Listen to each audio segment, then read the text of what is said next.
सातवें चरण को लेकर के वोटिंग जारी है। मेरे साथ मेहमान जुड़ गए हैं, मेरे साथ रास बिहारी जी जुड़ गए हैं, वरिष्ठ पत्रकार हैं। रास बिहारी जी, बहुत स्वागत है भारत एक्सप्रेस में आपका। मेरे साथ स्टूडियो से राजनीतिक विश्लेषक राहुल लाल जी भी जुड़ गए हैं, बहुत स्वागत है राहुल जी आपका भी भारत एक्सप्रेस में। विंग कमांडर अनुमा आचार्य कांग्रेस पार्टी से प्रवक्ता हैं, बहुत स्वागत है अनुमा जी आपका भी भारत एक्सप्रेस में। राहुल जी, पहले आप ही का इससे रुख करते हुए मैं इस सवाल को लेना चाहूंगी। सातवां चरण, अंतिम चरण वाराणसी को लेकर के अभी हम अपने दर्शकों को बातें रख रहे थे कि किस तरीके से बीजेपी ने अंतिम चरण के दरमियान वाराणसी सीट पर पूरी ताकत झोंक दी। बीजेपी के तमाम दिग्गज चेहरे वाराणसी में कैंप करते नजर आए। यहां पर जितने चुनाव प्रचार किए गए हैं, इस क्षेत्र में पूर्वांचल को साधने की जितनी कोशिश की गई है बीजेपी की, मुझे लगता है इससे ज्यादा फोकस किसी और सीट पर किया नहीं गया। लेकिन वाराणसी से इंडिया गठबंधन भी, जैसे ही प्रियंका गांधी और डिंपल यादव की एक साझा यहां पर रैली हुई, चुनावी सभा हुई, उसके बाद सुनने को मिलने लगा कि यहां से कांग्रेस पार्टी कांटे की टक्कर देती नजर आ रही है। पहले तो इन दावों पर आपका कमेंट चाहूंगी, और क्या कुछ आपको ट्रेंड समझ में आता है, और वोटिंग जो ट्रेंड अभी तक देखने को मिला है वो संतोषजनक है? देखिए, जिस तरह से भीषण गर्मी में ये चुनाव हो रहा है और जो वोटिंग प्रतिशत है, मैं तो देश की जनता को नमन करता हूं, और उन्होंने भीषण गर्मी में लोकतंत्र के लिए वो वोट करने के लिए जा रहे हैं। बाकी और लोग भी जरूर जो है कि वोट करने के लिए जाएं, भले यहाँ पे पानी का बोतल रख लें, चुनाव आयोग की तरफ से भी इंतजाम किए गए हैं। वोट जरूर डालना चाहिए और लोग वोट डाल रहे हैं, सबसे खुशी की बात है ये। देखिए, जब बनारस सीट के बारे में हम लोग बातचीत करते हैं, देखिए बनारस सीट के भारतीय जनता पार्टी के दो लक्ष्य थे। एक तो कि बनारस से प्रधानमंत्री जी को वो खड़ा होते हैं वहां से, और दूसरा लक्ष्य ये होता था कि बनारस से अन्य सीटों को साधने का प्रयास करना। लेकिन हमें लग रहा है इस बार कि प्रधानमंत्री की तरफ से अगर बनारस में पहली कमजोरी अगर नजर आती है, वो नजर तब आती है जब श्याम रंगीला सरीखे लोग अगर नामांकन पत्र दाखिल करने के लिए जाते हैं तो उन्हें दाखिल करने में काफी कठिनाई हुई। लास्ट में दाखिल भी किया तो वो ऐसी स्थितियां बनी कि उनका नामांकन पत्र खारिज हो गया। तो मैं तो ये कहता हूं कि प्रधानमंत्री जी को अगर अपने लोकप्रियता पे पूरा भरोसा था तो उन्हें तो ये कहना चाहिए था कि जिनको भी आना है बनारस में आइए और अपना नामांकन पत्र दाखिल कीजिए, हम सबों से लड़ने के लिए तैयार हैं। तो बीजेपी ये तो दावा जरूर करती रही कि हम 10 लाख वोटों के मार्जिन से जीतेंगे। ये एक तरफ दावे की स्थिति देखी, लेकिन दूसरी तरफ अगर हम लोग उस छोटे से इंसिडेंट को भी देखें कि वहां पे जो प्रशासन का जो असहयोग का रवैया था नामांकन पत्र दाखिल करने वाले निर्दलीय प्रत्याशियों को लेके, वो रवैया कुछ दूसरा ही प्रसंग दिखा रहा था। नंबर 1 चीज। नंबर 2, बनारस का प्रभाव दूसरे सीटों पर कितना ज्यादा पड़ता हुआ दिख रहा है। बनारस से लगा हुआ चंदौली लोकसभा सीट है, वहां पे आप देखिए कि हम लोगों को पता नहीं चलता है कि कहां पे चंदौली और कहां बनारस। लेकिन वहां पे भारतीय जनता पार्टी के जो प्रत्याशी हैं महेंद्र नाथ पांडे जी, उनकी सीट की क्या स्थिति है, वो फंसी हुई सीट है। बगल के जो है कि अगर गाजीपुर लोकसभा सीट पे चले जाएं हम लोग, वहां पे वो सीट की भी भारतीय जनता पार्टी की एक बेहतर स्थिति नहीं है। वो वहां पे भी बिल्कुल मुकाबला है, और मुकाबले में जो है कि वो फंसी हुई सीट है। आप अगर बगल के देखिए, इनके गठबंधन सहयोगी हैं ओम प्रकाश राजभर, उनके बेटे हैं, उनके बेटे चुनाव के मैदान में घोसी से खड़े हैं वो जी। और उनके बारे में ये कहा जा रहा है कि वो नंबर 1 की लड़ाई नहीं लड़ रहे हैं, नंबर 2 और 3 की लड़ाई लड़ रहे हैं। और हम लोग तो अभी तो हम लोग चर्चा कर रहे हैं बनारस को लेके, हम लोग भूल जा रहे हैं कि वहां पे बगल में गोरखपुर भी है जी। और गोरखपुर मुख्यमंत्री योगी आदित्यनाथ जी का क्षेत्र है जी। गोरखपुर से जो परिस्थिति वहां पे निकल की स्थितियां आ रही हैं गोरखपुर में, वो हम लोगों को 2018 के लोकसभा उपचुनाव की याद दिला रहे हैं। उसमें प्रवीण निषाद थे, अब तो खैर प्रवीण निषाद इसमें भारतीय जनता पार्टी के खेमे में हैं, संजय निषाद जी उधर तो मतलब आप ये मान रहे हैं कि रवि किशन को काजल निषाद टक्कर दे रही हैं? उनको भी है, अभिनेता बनाम अभिनेत्री, यहाँ क्षेत्र की जनता किसको करेगी देखना होगा। हाँ बिल्कुल, और आश्चर्य का मामला यह है कि वो योगी आदित्यनाथ जी का क्षेत्र है, लेकिन फिर भी मुकाबला है वहां पे।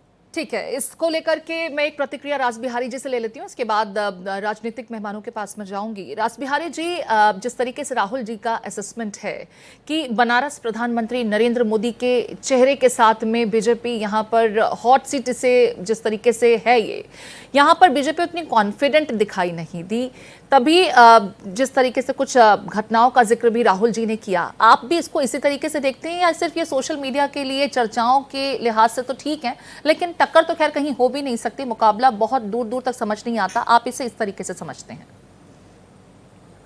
देखिए, मुझे लगता है कि राहुल लाल जी जिस तरह से बातें कर रहे हैं, या तो उन्हें नामांकन पत्र भरने की जानकारी नहीं है, नामांकन पत्र भरा जाता है तो उसके लिए प्रस्तावक और अनुमोदक की आवश्यकता होती है जी। देश में कहीं भी चुनाव लड़ने जाओ, बनारस ही नहीं कहीं भी चुनाव लड़ने जाओ, आपको प्रस्तावक, अनुमोदक और सही से फार्म भरने की जरूरत होती है। और ऐसा नहीं है कि किसी निर्दलीय प्रत्याशी का नामांकन जानबूझ कर खारिज किया गया हो। जो भी नियमों के आधार पर होता है वो खारिज होता है, और अगर नियमों के आधार पर नहीं बना है तो खारिज होगा ही।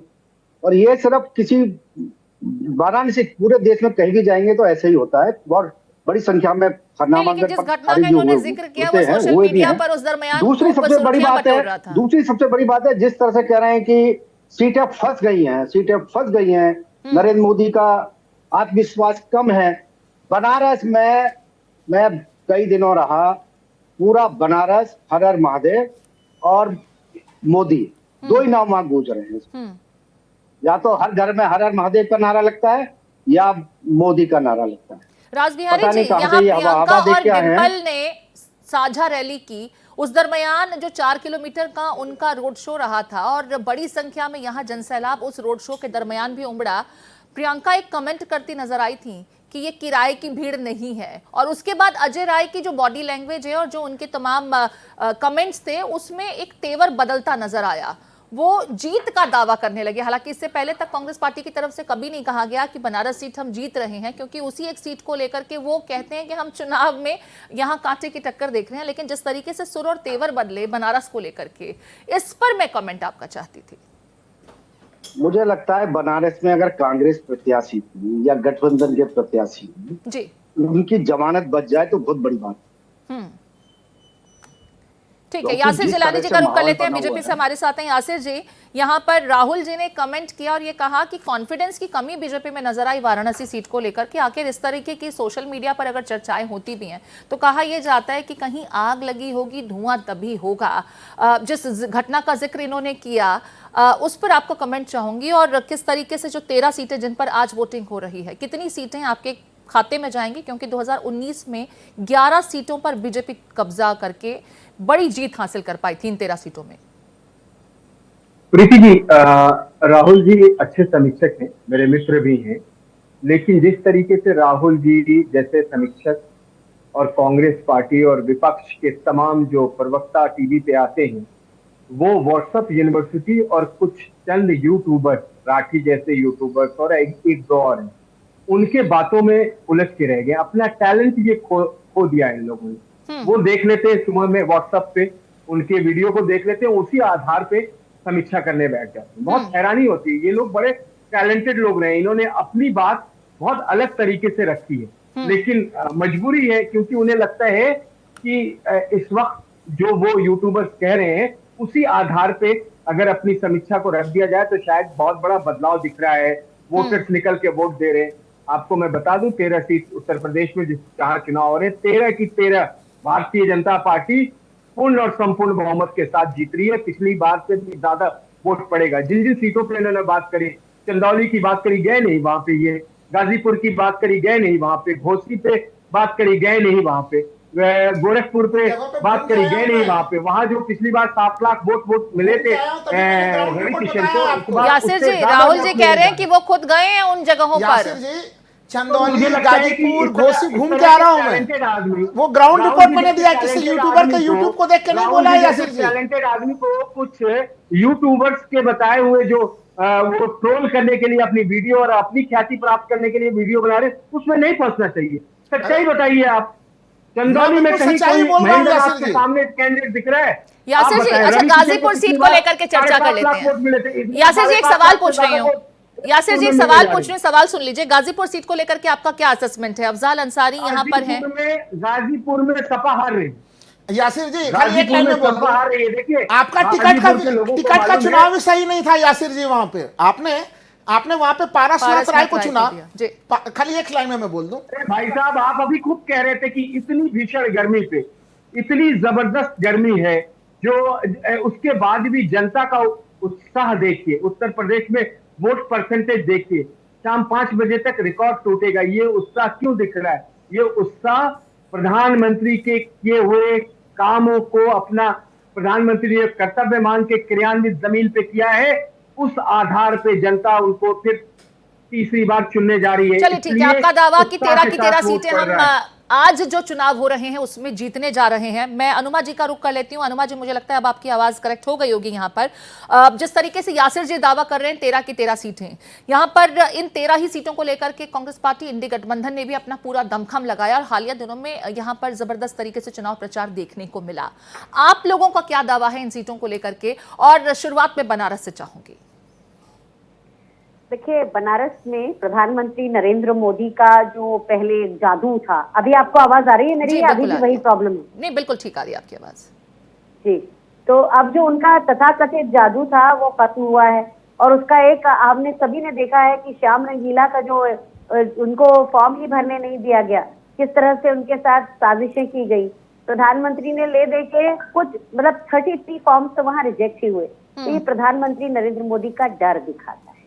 दूसरी बात ये कि पूरे विपक्ष के साथ इस बार केवल कुछ चंद यूट्यूबर्स थे और देश की जनता थी, लेकिन ये वही हाल है कि कौरवों के साथ जैसे 18 अक्षौहिणी सेना थी, तो इसी तरह बीजेपी के साथ सारी सेना यानी कि सारी एजेंसियां थी। 100% भारत का मीडिया भारतीय जनता पार्टी के साथ था, विपक्ष से केवल सवाल पूछ रहा था। तो बिना संसाधनों के, बिना पैसों के जनता के दम पर ये चुनाव लड़ा है और विपक्षी पार्टियों ने बहुत शानदार चुनाव लड़ा है।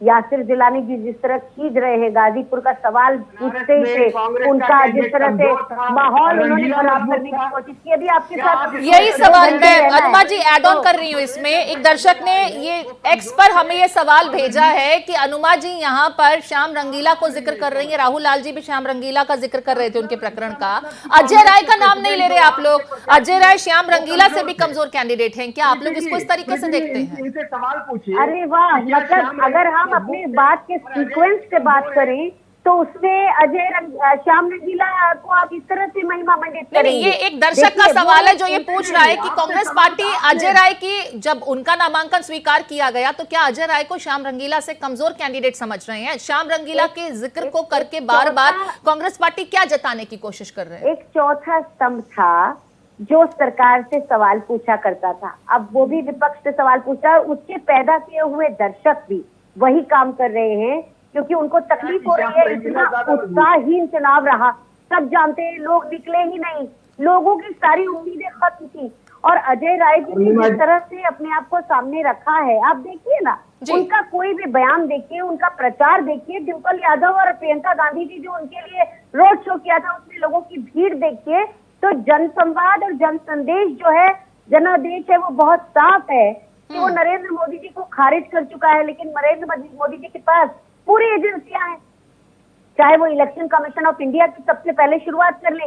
पूरे चुनाव में जिस तरह से रीढ़ की हड्डी वही विहीन रहा है, केंद्रीय चुनाव आयोग का जो होता है केचुआ बन के रहा है, लेकिन हिंदी वाले केचुआ की तरह रहा है। जो व्यवहार उनका रहा है, जिस तरह से उन्हें कंडक्ट किया है सत्ताधारी पार्टी के ऊपर, किसी तरह का उनको पूरी तरह से छोड़ दिया गया।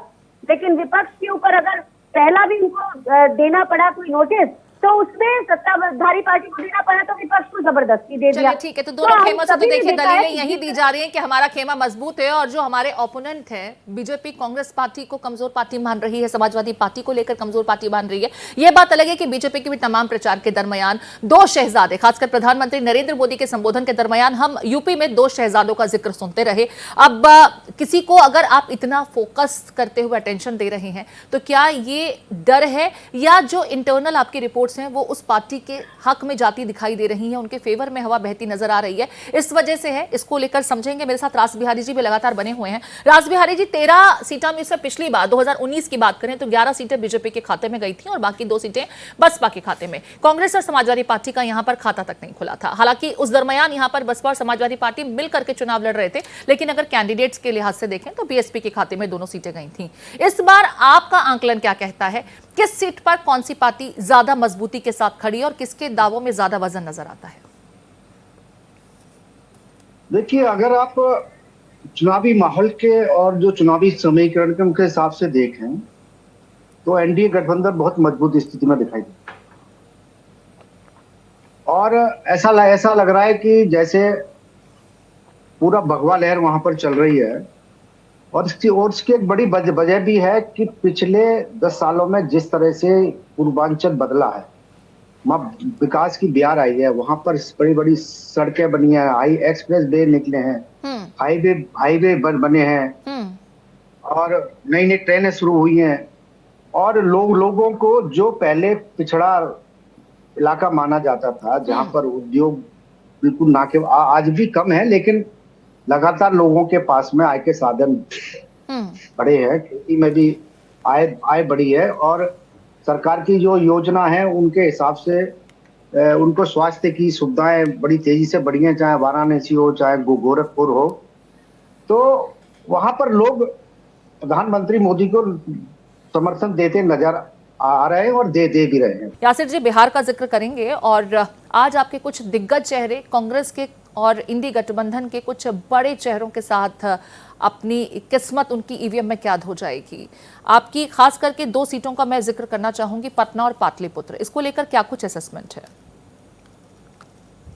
देखिए, पटना और पाटलिपुत्र दोनों बीजेपी के पास थी और दोनों बीजेपी के पास रहे। कारण मैं आपको बताऊं, आज आप देख रहे हैं कि आर्थिक व्यवस्था में भारत के लिए जो सोचा गया था, भारत के नेतृत्व ने जो बात कही थी, आज जीडीपी का जो की बढ़ोतरी जो हुई है वो ऐतिहासिक 8.2 तक हमारी जीडीपी पहुंची है।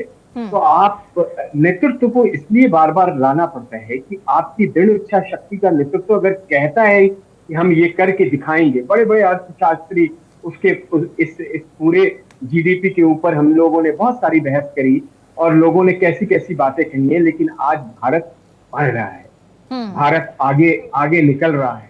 तो जनता किस पे विश्वास करेगी? जनता जो सरकार चल रही है, जिस सरकार ने कहा था कि हम भारत को आगे बढ़ाएंगे, हर क्षेत्र में आगे बढ़ाएंगे, तो जनता उस पर विश्वास कर रही है। और जो जिस जनता का उत्साह देखी कि जिस तरीके से बिहार में परसेंटेज देखने को मिल रही है, उत्तर प्रदेश में परसेंटेज देखने को मिल रही है, हिमाचल में मिल रही है, पंजाब में मिल रही है, थोड़ा उड़ीसा सुस्त है वहां पे, लेकिन और तमाम राज्य तेजी से आगे बढ़ रहे हैं।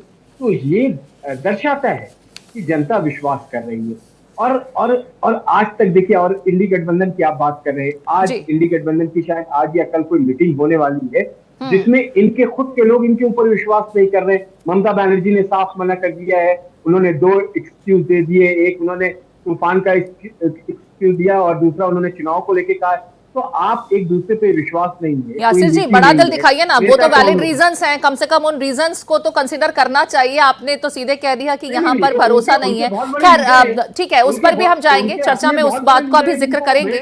2 और सीटों का आपसे कमेंट में चाहूंगी, बक्सर को लेकर के और काराकाट को लेकर के आपका क्या कमेंट है? क्योंकि काराकाट को लेकर के तो सोशल मीडिया पर कुछ खबरें बड़ी वायरल हुई, जिसके बाद जिस तरीके से उसका खंडन तक किया गया और ये कहा गया पवन सिंह द्वारा कि मैंने किसी को समर्थन नहीं दिया है। जरा उन जो सोशल मीडिया पर ट्रेंड हुई खबरें थी, उस पर भी आपका कमेंट चाहूंगी, उपेंद्र कुशवाहा को लेकर खासकर। मैं सोशल मीडिया पे तो देखिए हर 15 मिनट और 20 मिनट और आधे घंटे के बाद सिचुएशन बदलती रहती है, वहाँ एक अलग ट्रेंड चल रहा है। मैं उसको भी कोट करता हूँ, उसको मैं बिल्कुल रूल आउट नहीं करता हूँ, लेकिन काराकाट में शुरू से उपेंद्र कुशवाहा चुनाव में बहुत मजबूती के साथ थे, वो वहां से सांसद भी रह चुके हैं। फिर ऐसी क्या जरूरत आन पड़ी कि ये खबरें वायरल होने लगी कि पवन सिंह यहाँ उपेंद्र कुशवाहा को सपोर्ट कर रहे हैं, जिसका उन्हें खंडन करना पड़ा खुलकर सामने आकर? इसका भारतीय जनता पार्टी से कोई नाता नहीं है, भारतीय जनता पार्टी से कोई लेना देना नहीं है। ये सारी चालें जो है ये कांग्रेस की खाली बैठी हुई है, कांग्रेस के लोग और उनके साथ के जो विपक्ष के साथी हैं, ये उनका काम है। जैसे बनारस में प्रियंका गांधी ने अपनी बात को कह दिया, राहुल गांधी ने कहीं और कुछ कह दिया, लेकिन उनके ही नेता उनकी बात को कॉन्ट्रडिक्ट कर देते हैं। अभी हमारे साथ उनकी सबसे अच्छी प्रवक्ता अनुमा आचार्य जी बैठी हुई है और उन्होंने श्याम रंगीला को मजबूत बना दिया, अपने प्रदेश अध्यक्ष को कमजोर कह दिया। अनुमा जी, जवाब देना चाहेंगे? इस स्तर पे मैं अनुमा जी, शुरुआत काराकाट से ही कर लेते हैं, क्योंकि यहाँ पर उपेंद्र कुशवाहा को पवन सिंह सपोर्ट कर रहे हैं, ऐसी खबरें सोशल मीडिया पर ट्रेंड करने लगी, तो यहाँ पवन सिंह को ही खंडन करना पड़ा। बाकायदा एक नोट तक उन्होंने जारी किया, उनका वीडियो सामने आया कि भाई मैं खुद मैदान में हूं, मैं किसी को सपोर्ट नहीं कर रहा हूं, जनता इस पर भरोसा ना करे और अपने मताधिकार का प्रयोग अपने विवेक के साथ करे। कमेंट चाहूंगी, क्योंकि यहाँ पर यासिर जी कह रहे हैं कि कांग्रेस पार्टी की दिमाग की देन है ये।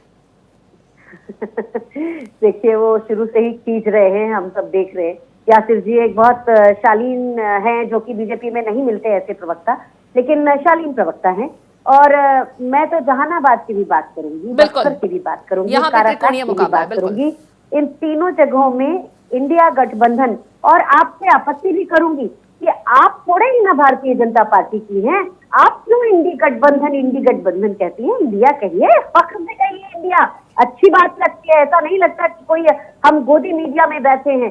तो इसलिए आप तो कम से कम इंडिया कहिए, और इंडिया हमारे देश का नाम भी है, उस पर हमें गर्व होना चाहिए। तो जहानाबाद ले लीजिए, काराकाट ले लीजिए, बक्सर ले लीजिए, यहाँ पर इंडिया गठबंधन को ही फायदा मिलने वाला है, इंडिया जी। गठबंधन जीतेगा। अनुमा जी, यहाँ पर तेजस्वी यादव को भी मैं सुन रही थी, और जिस तरीके से पाटलिपुत्र का ही पहले जिक्र कर लेते हैं, क्योंकि मीसा भारती यहाँ से चुनावी मैदान में है, उनका मुकाबला रामकृपाल यादव के साथ में। आपको लग रहा है कि रामकृपाल यादव तीसरी बार भी वही नतीजे देंगे जो पहले हुआ, या फिर इस बार कुछ उलटफेर होता नजर आ रहा है पाटलिपुत्र से?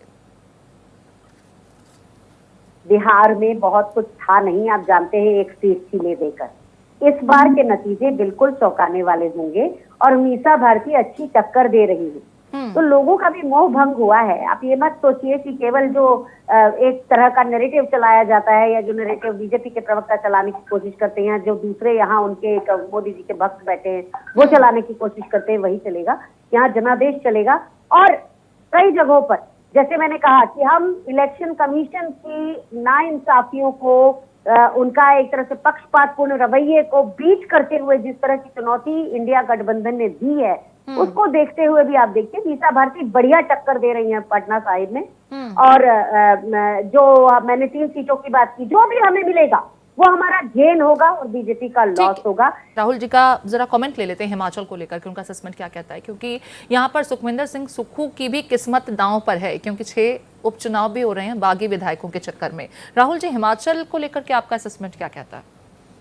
देखिए, हिमाचल को लेकर जो स्थिति बनी हुई है, अगर हम लोग देखें तो जिस तरह से विधानसभा चुनाव के परिणाम आए थे, और उसके बाद जो उसके पहले भी जो उपचुनाव, लोकसभा के उपचुनाव हुए थे, तो उसी समय से हिमाचल की जनता एक तरह से उन्होंने दिखाना शुरू कर दिया है कि उनकी इच्छा क्या है। तो यहाँ पे भी कहीं न कहीं पलड़ा जो है मुझे इंडिया गठबंधन का ही जो है इसमें दिखाई दे रहा है। उपचुनाव का निर्णय सीधे सीधे उन लोगों को पार्टी से निकालना आसान नहीं था, लेकिन एक तरह से पार्टी ने देखा कि स्थिति मजबूत है, और वैसे स्थिति में उन विधायकों को जो है कि बाहर निकाला गया, और बाहर निकालने के बाद अब उपचुनाव हो रहे हैं वहाँ पे, और उस उपचुनाव में भी उन लोगों की स्थिति अच्छी नहीं है, और सुखविंदर सिंह सुक्खू ने 6 विधायकों के उपचुनाव के लिए भी पूरी ताकत झोंकी है अपनी।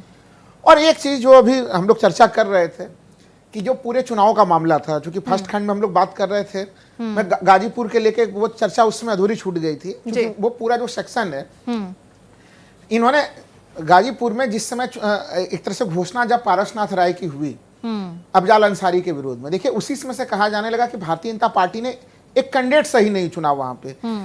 बीजेपी के लोग भले जो कुछ भी कह लें, लेकिन जो चुनाव है, ये चुनाव मैंने पहले भी आपके कार्यक्रम में कहा है, ना मोदी लहर में हो रहा है, ना राम लहर में ये चुनाव संपन्न हो रहे हैं। ये चुनाव जो है अपने ढंग से स्थानीय मुद्दों के आधार पे हो रहे हैं। पूरे पूर्वांचल में अग्निवीर का मामला, रोजगार का मामला, महंगाई का मामला है, और साथ ही साथ उत्तर प्रदेश और बिहार सरीखे राज्यों में ये चुनाव जाति समीकरणों के आधार पे भी हो रहा है। उसे कोई खारिज करे तो ये चुनाव में खारिज आप नहीं कर सकते हैं। अफजाल अंसारी के विरुद्ध जिस कैंडिडेट को इन्होंने खड़ा किया, और अभी तो वहां से ये जानकारी भी आई है कि जब अभी अमित शाह जी ने रोड शो किया, तो उस रोड शो में उल्टे जो है कि 25-30 हजार वोट और घट गए। रोड शो में कौन कौन खड़े थे उनके साथ, वहां पे उन्होंने जो गैर यादव अन्य पिछड़ा वर्ग के समूह के लोग हैं उनको भी रोड शो में प्रतिनिधित्व नहीं दिया। अगर ये टिकट वहां पे गैर यादव किसी ओबीसी समूह के किसी व्यक्ति को दिया जाता टिकट, भारतीय जनता पार्टी कड़ा मुकाबला जो है कि वहां पे दे सकती थी। लेकिन यहाँ पर बीएसपी ने जिस तरीके से उमेश कुमार सिंह को चुनावी मैदान में उतारा है, क्या ये मुकाबला त्रिकोणीय हो पाया है? उसको आप किस तरीके से देखते हैं? देखिए, बड़ा अच्छा सवाल है आपका बीएसपी को लेके। देखिए, बीएसपी मामला को त्रिकोणीय कई बार कर सकती थी, लेकिन बीएसपी के 2 निर्णय, एक तो जौनपुर में जिस तरह से उन्होंने वहां पे जो कैंडिडेट को लेके जो तमाम तरह की चीजें हुई, धनंजय सिंह की पत्नी का मामला नंबर 1, और नंबर 2 मामला जब उन्होंने आकाश आनंद को जो है कि वापस लिया, क्योंकि आकाश आनंद जिस तरह से भाषण दे रहे थे वो युवाओं में बड़ा लोकप्रिय चल रहा था। तो उससे जो देखिए राजनीति में परसेप्शन की भूमिका बहुत महत्वपूर्ण होती है। उससे परसेप्शन ये बना कि शायद फिर बहुजन समाज पार्टी के ऊपर जो मुहर लग रहा था, बीजेपी की बी टीम वाला मुहर, वो मुहर उनके ऊपर फिर से लगते हुए दिखा। इसलिए अधिकांश जगहों पे, कुछ जगहों पे वो मामले को त्रिकोणीय कर रहे हैं, लेकिन अधिकांश जगह पे जो टक्कर है वो सीधे सीधे जो इंडिया अलायंस और एनडीए इसी के बीच का सीधा टक्कर की स्थिति। और जो हम लोग जिस गाजीपुर लोकसभा सीट की बात कर रहे हैं वहां पे भी टक्कर बिल्कुल आमने सामने की स्थिति में है। वो ठीक है। त्रिकोणीय मुकाबला बनाने में ठीक है, सफल नहीं है हमने कहीं से। 3 राज्यों का इस दरमियान जिक्र कर लिया जैसे है। मैं और जैसे अभी झारखंड में एक सीट, जैसे झारखंड में एक सीट निशिकांत दुबे जी आजकल बहुत चर्चा में गोड्डा रहता है। में, जब भी जी। राहुल गांधी का नाम आता है तो सदन के भीतर जो है कि वो निशिकांत दुबे जी को आगे कर दिया जाता है। निशिकांत जी ने फरवरी में कहा था कि वहां पे प्रदीप यादव कांग्रेस के उम्मीदवार हैं झारखंड गोड्डा लोकसभा सीट जी। से। उन्होंने कहा था कि अगर प्रदीप यादव चुनाव लड़ेंगे मेरे सामने में, मैं चुनाव प्रचार नहीं करूंगा। और 2019 में उन्होंने ज्यादा चुनाव प्रचार नहीं किया था, लेकिन उनको एड़ी चोड़ी का परिश्रम लगाना पड़ा है। तमाम हीरो हीरोइनों का पूरा उनको गोड्डा में जो है कि उनको उतारना पड़ा है, सिने जगत के लोगों को। वो सीट भी इस बार काफी फंसी हुई सीट है। निशिकांत दुबे जी एक बड़े मार्जिन से 2019 का चुनाव जीते कि हैं। प्रदीप यादव यहाँ उन्हें टक्कर देते नजर आ रहे हैं। निशिकांत दुबे की सीट फंसी हुई है गोड्डा से। राज बिहारी जी भी लगातार मेरे साथ बने हुए। राज बिहारी जी, यहाँ पर हमने 3 राज्यों का जिक्र कर लिया है। हमने यहाँ पर यूपी को लेकर के चर्चा की, हमने यहाँ पर बिहार का भी जिक्र किया और साथ साथ हिमाचल को भी समझने की कोशिश की है। हिमाचल से शुरुआत कर लेते हैं क्योंकि सुखविंदर सिंह सुक्खू अभी हम सुन रहे थे, उनका सीधे तौर पर कहना है कि नहीं, चुनाव हम जीत रहे हैं क्योंकि जो हिमाचल के मुद्दे हैं वो मुद्दे नहीं होते जिस पर बाकी देश की जनता वोट कास्ट करती है। हिमाचल के अपने मुद्दे हैं और बीते दिनों जो स्थितियां हिमाचल में रही हैं और जिस तरीके से कांग्रेस के विधायक बागी हुए, उससे फायदा कांग्रेस पार्टी को ही मिला है। आपका भी आंकलन कमोबेश ऐसा ही है या आपको परिस्थितियां दूसरी दिखाई देती हैं और जो पिछली बार का नतीजे 2019 के थे वही दोहराते हुए यहां नजर आते हैं? देखिए, हिमाचल में 2019 ही नतीजे 2019 जैसे ही नतीजे हैं। जी। वजह साफ है कि ये चुनाव मोदी के लिए है, मोदी के नाम पर है, प्रधानमंत्री बनाने के लिए, मुख्यमंत्री बनाने के लिए नहीं है। विधानसभा चुनाव में कुछ कमियां रही, भारतीय जनता पार्टी को उसका हार का सामना करना पड़ा, लेकिन जहां तक लोकसभा चुनाव की बात है, भारतीय जनता पार्टी बड़ी मजबूत स्थिति में है। दूसरी बात, जो कांग्रेस प्रवक्ता ने कहा कि इंडी गठबंधन आप ना कहो। देखिए, इंडी में ये जो है वो अलायंस के लिए है। हम अगर इंडिया गठबंधन बोले तो ये तो पहले ही है उसमें। अगर भाषा के हिसाब से देखें तो इंडी अलायंस बोला इंडी अलायंस बनता है। भाषा के हिसाब से देखें तो इंडी अलायंस बनता है जी। तो अलायंस का मतलब वो गठबंधन है। अगर हम इंडी गठबंधन बोलते हैं तो इसका अर्थ ये नहीं है कि पूरी मीडिया मोदी के कहने पर वो चलती है। मीडिया इस देश में अपने हिसाब से चलती रही है और चलती रहेगी। और जिसने भी मीडिया को दबाने का जो साज किया उसको देश की जनता पहले ही कई बार सबक सिखा चुकी है। बार बार ये कहना कि मोदी मीडिया ये जो है कांग्रेस का एक प्रकार का भ्रम फैलाने का अपना। चलिए ठीक है, उस चर्चा में हम आगे नहीं जाते, उस पर पहले भी देश में बहुत चर्चा हुई है। राज बिहारी जी, 2 सीटों को लेकर आपका असेसमेंट समझना चाहूंगी। मंडी को लेकर के जो बहुत हाई प्रोफाइल सीट हो गई क्योंकि यहाँ कंगना रनौत बनाम विक्रमादित्य देखने को मिला और साथ साथ गोड्डा को लेकर के जो राहुल लाल जी ने कमेंट किया, आप इत्तेफाक रखते हैं कि कमोबेश यहाँ मुकाबला थोड़ा फंसा हुआ है, पेच अटक गया है? नहीं, मंडी में मुकाबला जरूर दिलचस्प है क्योंकि पिछला चुनाव विक्रमादित्य की मां जो प्रदेश अध्यक्ष हैं वो जीत गई थी वो चुनाव में, लेकिन इस बार समीकरण बदले हुए हैं। और गोड्डा में तो निशिकांत दुबे को कोई चुनौती देना बड़ा कोई आसान काम नहीं है क्योंकि वो लगातार वहां सक्रिय रहे और काम करते रहे। उन्होंने उनके साथ लोगों के साथ संपर्क भी है।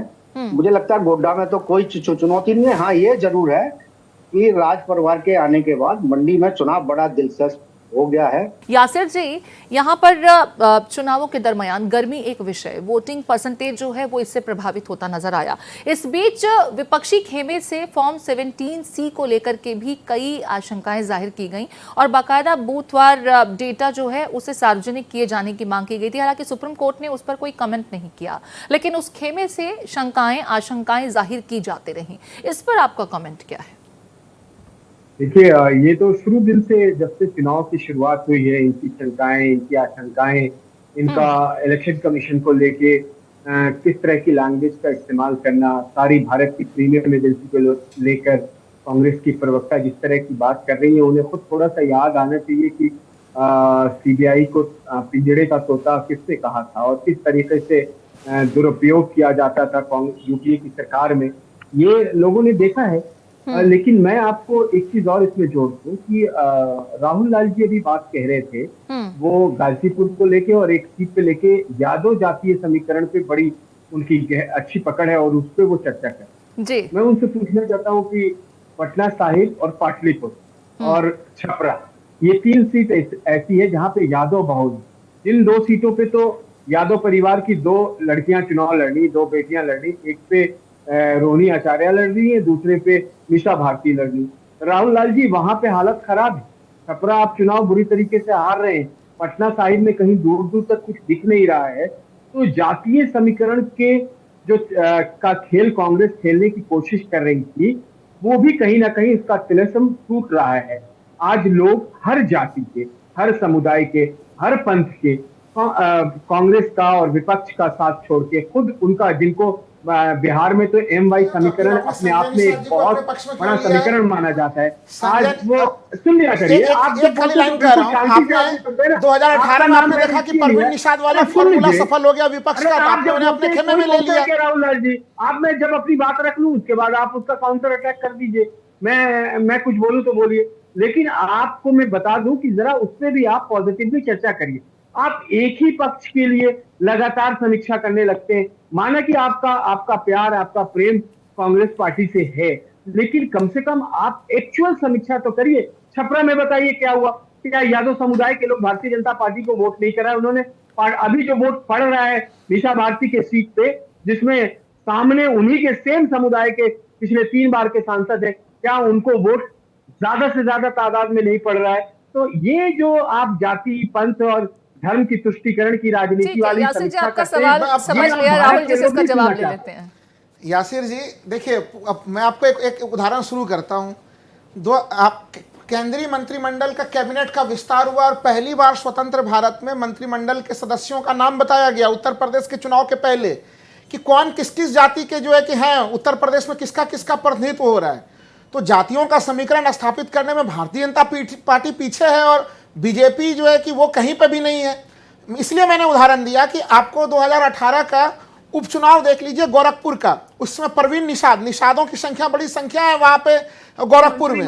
परवीन निषाद का प्रयोग काफी सफल प्रयोग रहा और मुख्यमंत्री योगी आदित्यनाथ जी के कई वरिष्ठ लोग बैठे हैं, वो आपको बताएंगे। ये खेल आपने ही शुरुआत की। नहीं, अरे सुन तो लीजिए, मेरी बातों को सुन लीजिएगा, फिर आप भी जवाब दे दीजिएगा। मैं कह रहा हूं एक छोटा सा मॉडल आपका मैं बता दे रहा हूं। आपने देखा कि 2018 में जब योगी आदित्यनाथ मुख्यमंत्री बने, 17 में बने और उनकी सीट खाली होती है, वहां पे परवीन निषाद, उनके साथ गठबंधन उसमें विपक्ष का किया गया और निषाद वोटर भारी संख्या में गए और आपका सुरक्षित सीट जो गोरखपुर का सीट था वो आप हार गए। उसके बाद आपने संजय निषाद को अपने खेमे में किया। अब आप विपक्ष इसी रणनीति को इस बार अपना रहा है